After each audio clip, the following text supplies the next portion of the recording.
justement, on a fait un peu le tour. On a vu un peu ce que vous voulez faire collectivement. Vous, alors peut-être que ce serait une réponse globale, c'est quelle est la politique aujourd'hui des entraîneurs des seniors de Rabastens? La politique, déjà, une politique commune, donc déjà, ça c'est très très bien. On est tombé d'accord sur le projet de jeu, sur le sportif, sur la gestion du groupe. On a fait travailler pas mal de gars depuis le match du challenge, donc on a fait tourner l'effectif, surtout qu'il y en a, donc, de qualité. Donc on a fait tourner l'effectif un maximum, on essaie de récompenser certains garçons. Donc voilà. D'accord, c'est une politique commune, je pense qu'il a répondu pour tout le monde. Tout le monde est d'accord là-dessus. Tout à fait.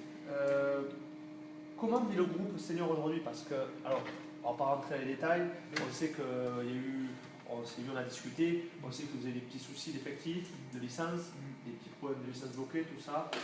Enfin, si vous avez envie, on peut en parler. Aujourd'hui, est-ce que le groupe va mieux? Est-ce que vous avez récupéré tout le monde? Est-ce que l'état est bien? Moi, je vais prendre la parole par rapport à ça, par rapport à...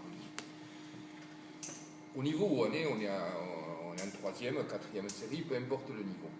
Je trouve important que tout jeune, quel qu'il soit, puisse faire du sport. Que ce soit du rugby, du basket, du tennis.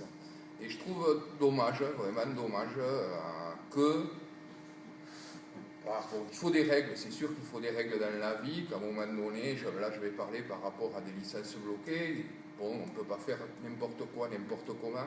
Je trouve triste, et ça me mettrait même peut-être en colère, qu'on empêche un jeune, quel qu'il soit, de jouer et de faire du sport. Pour moi, ça, j'appelle ça, je suis désolé, c'est un peu de colère, j'appelle ça de la connerie humaine.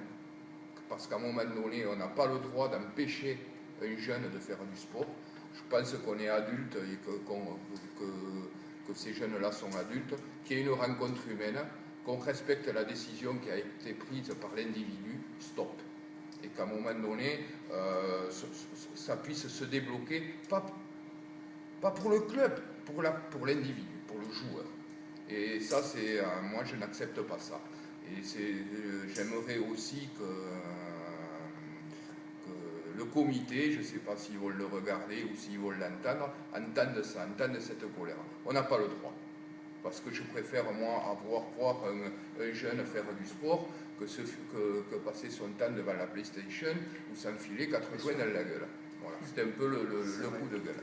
Après, depuis qu'on s'est au téléphone, ça avance un petit peu parce qu'on a eu Yannick Vargas qui a eu sa licence libérée par le club de la Louvain. Donc ça, c'est une première avancée. On a un autre joueur aussi qui a été libéré aussi en parallèle avec le comité, qui est à Gramont aussi, Bertrand Gramont. Donc ça a avancé un petit peu. Et après, voilà, toujours le même problème avec un joueur de la Louvain aussi, Didier Kessette, voilà, qui a eu sa licence bloquée.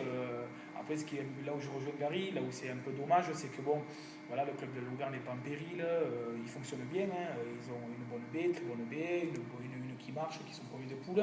Le club n'est pas